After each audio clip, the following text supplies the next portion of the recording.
Hello and welcome to Pickleball Therapy, the podcast dedicated to your pickleball improvement. It's the podcast with you in mind. I'm your host, Tony Roig. I'm a master teaching professional, and together with our partner, CJ Johnson, we are two dedicated pickleball professionals whose mission 24/7 is to help you become a better pickleball player and also, importantly, enjoy a better relationship with this beautiful sport. And this podcast is just part of our overall process. What we try and focus on, as the name implies, is therapy. It's to help you with the mental part of the game and also to provide you with perhaps a different perspective that's going to help you have a healthier relationship with pickleball and enjoy yourself more when you're playing. In this week's podcast, we're going to be looking at two different areas. This week's podcast, we're going to be talking about what is pickleball. And what I mean by that is, what do you need if you want to play your best pickleball, right? There's a lot of distractions out there, a lot of noise. I'm going to frame it out for you in a way that I think will help you better understand that you really only need a few different shots, a few different understandings of pickleball to play pretty good pickleball. And then from there you can grow and you can add more shots, more strategies, more ideas. But it's really, starting from the quote unquote basics that is going to get you the best results.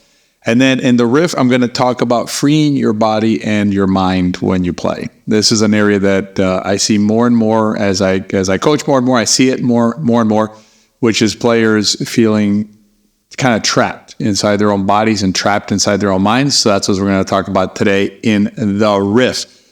All right, before we get into it, I wanted to mention to several of you, you've been asking questions about how do you work with CJ and me, right?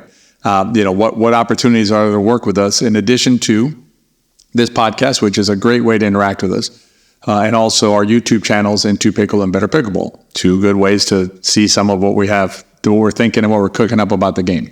We also have a good series of blog posts at the betterpickleball.com website. It's hard. Sometimes it's hard to go into subjects in depth in the podcast. We do go into depth, but sometimes when you see it in writing, it's a little clearer. It's more crystal. So you can check those out in the at betterpickleball.com. But if you want to go beyond, the resources that I've mentioned, two ways that you can work with CJ and me is one is through our pickleball system course. It's called the Pickleball System for a reason. It has everything that you need to play amazing pickleball. And we have a new class opening soon or starting soon in September. So definitely check that out. If you're on our email list, you get some information about it. And there's a workshop we're going to have, a 3-part workshop that we'll have that kicks off the class. It lets you see the course a little bit in terms of how we teach. We teach you some super valuable secret stuff that other instructors just simply either don't know or don't teach. And you definitely don't find it in, on YouTube videos and things like that. So join us for that workshop. And then we also have our camps. So if you're interested in an in-person experience with us, we have camps in Dallas and Tampa coming up end of this year, beginning of next year. So check those out and you go to betterpickleball.com and find those there. All right, let's talk about what is pickleball. Let's jump into it. And the question is, we got to debunk the simple myth, the quote unquote simple shot myth. And what happened recently, what reminded me of this recently was I received a message from a player who I'd known for a while and worked with her before. And she asked me about whether I was doing any kind of coaching nowadays, in person here. And she mentioned that she wanted to learn some advanced concepts. And so I asked her, I responded by saying, well, it's hard for me to answer that. Like she asked if I was offering any advanced clinics coming up. And I said, well, it's kind of hard to answer because everything that we teach is advanced in the sense that they're shots and strategies that the most advanced players use when they play pickleball. And I'm going to talk in a second about how I play pickleball as a senior pro pickleball player. But, the idea, and then so I said, well, what are you thinking about when you main advance? And she said, I see the pros are using slices, spins, and trick shots. And so I think I need to learn those. And I responded, and I haven't seen her play in a couple of years, but I responded, I said, my guess is that those shots are probably not what's potentially holding you back. Now, listen, if that's what's going to get you out of bed and go play pickleball is to, work on shots like that, more players who I know nowadays are working on the Ernie. I don't know why there's Ernie mania going on, frankly, because, objectively, it's simply not a technique that's going to solve a lot of problems in the game for you as a pickleball player. And also, it's, a big area for injury, right? It's a high risk of injury, particularly as we get older, to try and do the Ernie. The other thing is, I'll tell you that half the time when I see the senior pros trying to do Ernies, they're in fault anyway, so even if they execute the Ernie and it's successful, it's a fault in any event. But anyway, if that gets you excited and you want to learn how to spin the ball just because you want to learn how to spin the ball or something like that, there's nothing wrong with that. That's perfectly fine. However, if you're trying to play amazing pickleball, those types of shots, those types of techniques, if you will, are not what is needed to play really, really good pickleball. This idea that these other concepts or these other shots are too quote unquote simple, or when you hear the term, like, CJ and I don't use the term fundamental anymore. We stopped using the term fundamental in a lot of what we teach outside of our course. Once you're inside our course, you understand that simple, fundamental, basic is not a bad word. It's perfectly fine. That's how we play pickleball and how we play really good pickleball.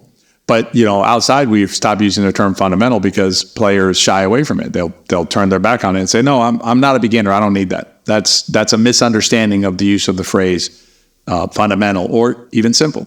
There are a lot of quote unquote simple things that you can do in pickleball to play amazing pickleball. I'll give you one example. Aim your return of serve. When you're returning serve, aim your shot 3 feet over the net. It is not going to look sexy. It is not going to look quote unquote advanced, right? Like, oh my God, this player knows what they're doing. But you know what it's going to be? It's going to be highly effective, and it's going to be safer. In other words, less risk of making error.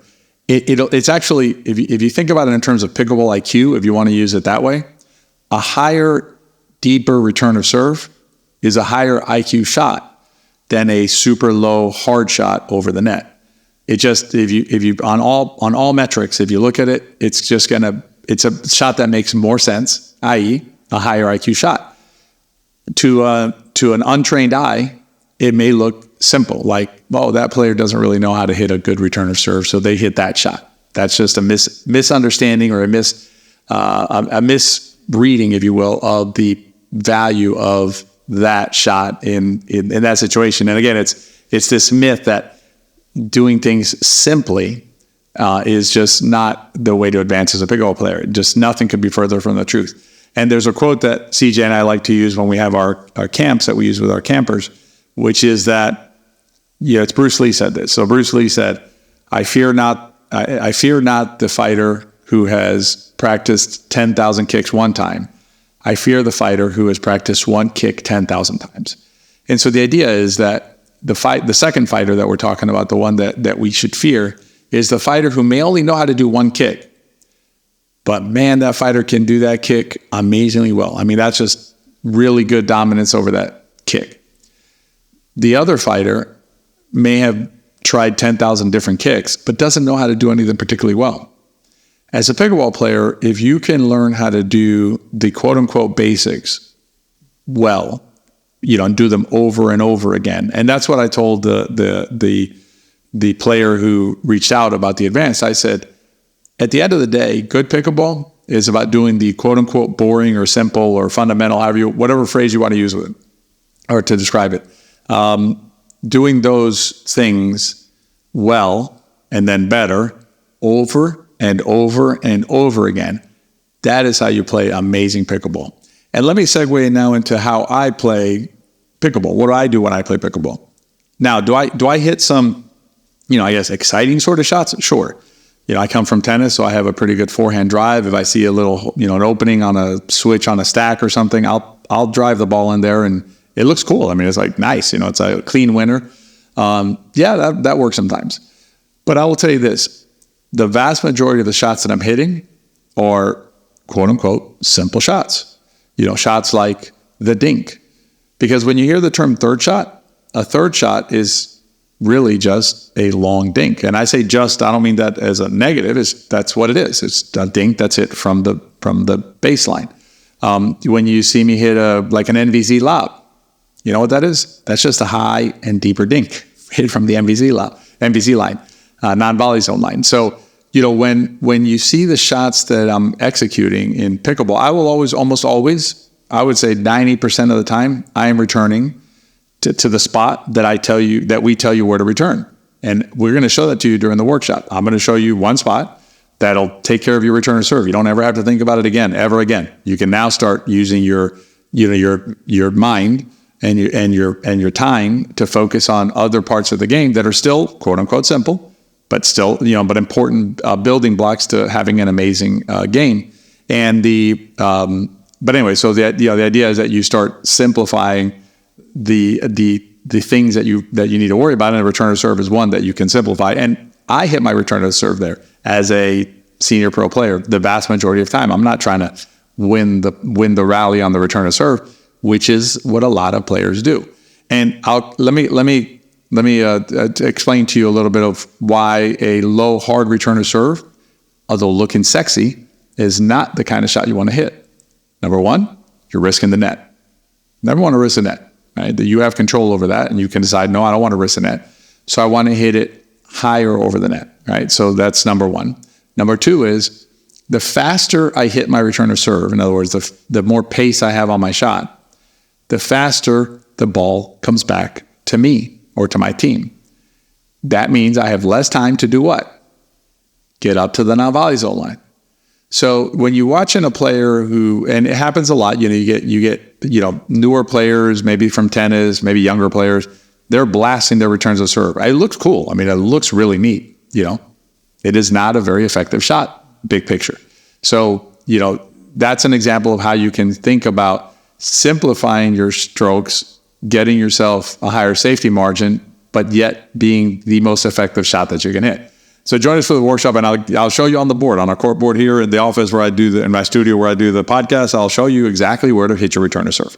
But those are the techniques that I use when I play. And then, you can think about pickleball as, we're thinking of pickleball as a puzzle, right? There's a bunch of different pieces. There's a bunch of different strategies, shot strategies, things like that. How they work together is the beauty of our game. And the pieces that we need to use for the most part are the simpler pieces, right? What we need to know how to do is how to use them in concert, right? How to use them as part of a bigger picture, part of a bigger puzzle. And the most rewarding way to grow as a pickleball player is the way that I'll frame this, is if you understand the picture that is pickleball. In other words, the puzzle box cover that is pickleball. We use the terminology framework, but when we use the terminology framework, it's interchangeable with puzzle box cover, meaning it's how the game is put together. Now, there are shots and there are strategies, yes, but those are pieces, right? Those are subservient, if you will, to our framework. And if you want to complete the picture of this, the picture is, or how it works from framework to shots. You start with framework. Framework gives you objectives. Objectives gives you strategies. Strategies give you shots. An example here is the third shot drop. Why in the world do we hit a shot called the third shot drop?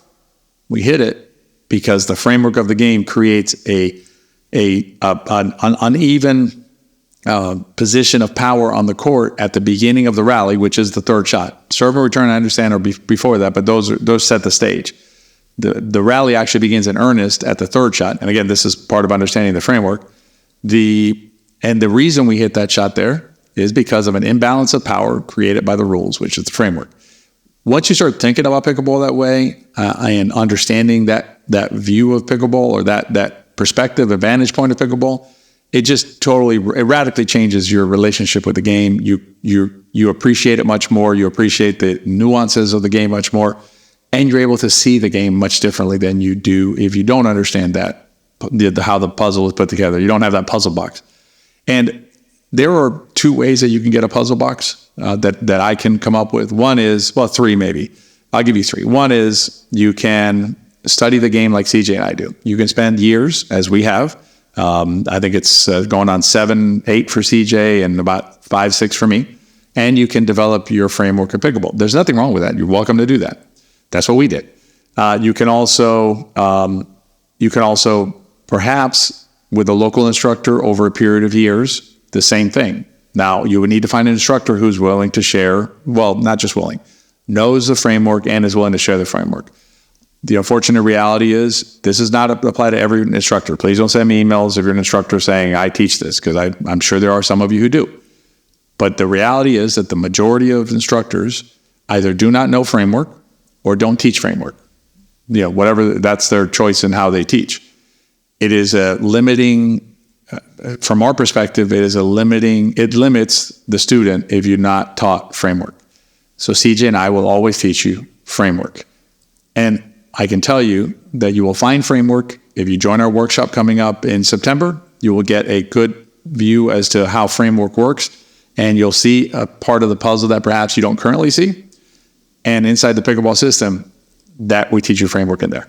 And so if you want to accelerate your understanding of pickleball, I cannot recommend the pickleball system enough to you, because it is framework and it shows you the puzzle box of pickleball. All right, we're going to jump into the riff in a second about freeing your body and mind. Another question we get asked is what can I do, right? How can I support the podcast or support your YouTube efforts and things like that? The blogs and other materials that we provide. And one thing that you can do that doesn't change your behavior at all is to use our links and codes to purchase the exact same things that you would purchase now. No one is telling you to go buy something else that you wouldn't normally buy. So if you need grip for your paddle, if you need a paddle, if you need whatever you need, if you use our link and go to Total Pickleball, your price is the same, but you're supporting our efforts to help bring this sort of information. For instance, we have a big program to help beginner pickleball players. It's at no cost to the players. It allows us to help continue growing the sport and doing the things that we do. If you're able to use those links when you do use your normal behavior to do that. The only possible variation would be if you're looking for pickleball shoes and you haven't yet tried out Tyrol, highly recommend you give them a try.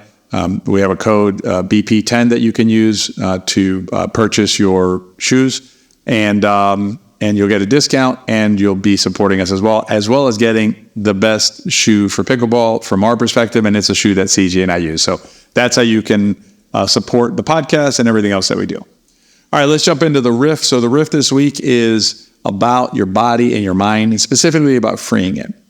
And here's what I see out there. I see it both with the body and I see it with the mind. And they're interrelated. I understand that, but let's take them in parts. Let's start with the body. What I see with the player's body that limits them is they are limiting their range of motion, of their natural motion of their body, because they believe that they need to be they're not really sure how to use their bodies as they either move around the court with their legs or as they swing their paddle. And let me focus on one specifically. What I see that happens sometimes is players who keep their paddle or their arms super tense while they're hitting. Now, this is not to say that you need to be swinging the paddle wildly, right? Because you want to have control of your paddle.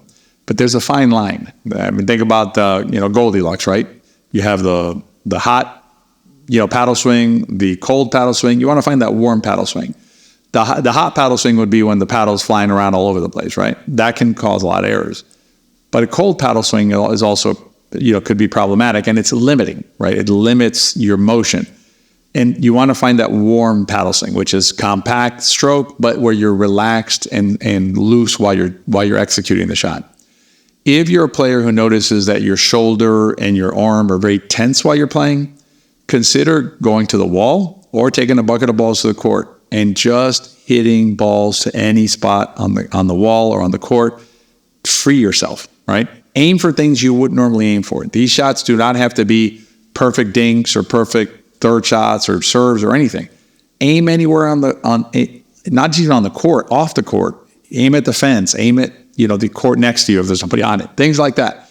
It'll free your body in terms of what you're doing, and also unlock your mind a little bit in terms of understanding that you can hit the ball anywhere you want. Now, when you start a pickleball game, an official game, okay, now you say, now I'm going to target this spot on the court, and now you'll be able to hit that spot more freely, right? More loosely. And then freeing your mind is a similar concept. As I said, they're interrelated. But the idea here is from a mechanical standpoint, try and free your mind in terms of trying to find an exact position for your foot, let's say, or for your body, let's say. There's certain ranges you want to be in. So for instance, if I'm hitting the ball, I'm always hitting the ball forward, right? But if I'm hitting the ball forward, I want to have my body placed in a roughly forward position, maybe a little bit turned, maybe not turned, whatever's comfortable for me. And I need to hit the ball in that position. So the same thing with like your foot position. We don't get asked exactly this question, but it's close. It's like, on my serve, should I have my foot at 35 degrees or 38 degrees, relative to the baseline? That's a very constricting way to approach the sport in terms of your mind. You're placing such a heavy burden on your foot position that it's just overwhelming, right? And it becomes very difficult to execute the shots otherwise, just to do the job of the shot. And so, find the position that is naturally comfortable for you and then execute it from there. One other quick example is paddle ready. Yes, your paddle needs to be ready, but paddle ready means different things for different players.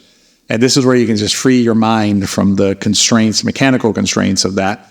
And I would suggest you also freeing your mind from strategic and consequential constraints. And what I mean by that is, it's like if you don't know exactly what to do in every situation in pickleball, you're the same as every pickleball player on the planet, including the best players. Now, they know how to get out of more jams than perhaps some of us do. But even this weekend, I was watching, a gold medal match in singles, and there was just an odd shot that was hit by the opponent, just kind of a weird position for the other player, and the player didn't know what to do. So they ended up, one time it was actually this was in doubles where they dumped it into the net. The other time they put it into not a very good idea, right, where they hit the ball, because they didn't know what to do. They weren't sure what to do in that situation. That's very normal. The key is to start building, as I mentioned before, the puzzle box way of looking at it, which is a bigger picture view of it. That'll allow you a broader perspective when you're playing pickleball, and you won't be trying to use the Rolodex. We did an episode on this before where you have a Rolodex of cards and you're like, okay, ball is hit 4 feet behind the NBZ on my backhand side. Both players are up. My partner is back. This is the shot I hit. As opposed to my partner's up, maybe it's a different shot, or the player is back on the opposing side, maybe it's a different shot. So it's a very difficult way to build a pickleball game, trying to figure out the solution to every little thing that happens. It's better to understand that there are some situations that you're not going to know the exact answer to, but you'll have some general guiding principles that you're using when you play that'll help you free your mind while you're playing pickleball. So hopefully that'll help you start working to free your body and your mind if you're feeling a little bit constrained out there. And it's just a more enjoyable way to experience the sport. I hope you enjoyed this week's podcast. As always, please rate and review it. I got to say, I really appreciate it. Listeners, y'all are doing a great job of rating and reviewing us. I've seen a lot more reviews coming out on the Apple Podcast platform in particular. But any platform you're on is great. If they have a star symbol system, use that. If they have something you could type something, appreciate you doing that as well. If you're in a pickleball group or something like that, sharing the podcast with them is super helpful to us, and we believe super helpful to your friends, because if you enjoy the podcast, they probably will too. And anyway, so start using the techniques that we talked about this week in terms of simplifying perhaps your approach to pickleball. And don't get hung up on simple and advanced. Just do the thing that is most important to you and your development as a pickleball player and where you are in the journey. And if you can, free your body and your mind and enjoy your best pickleball out there. Have a great week, and we'll see you next time.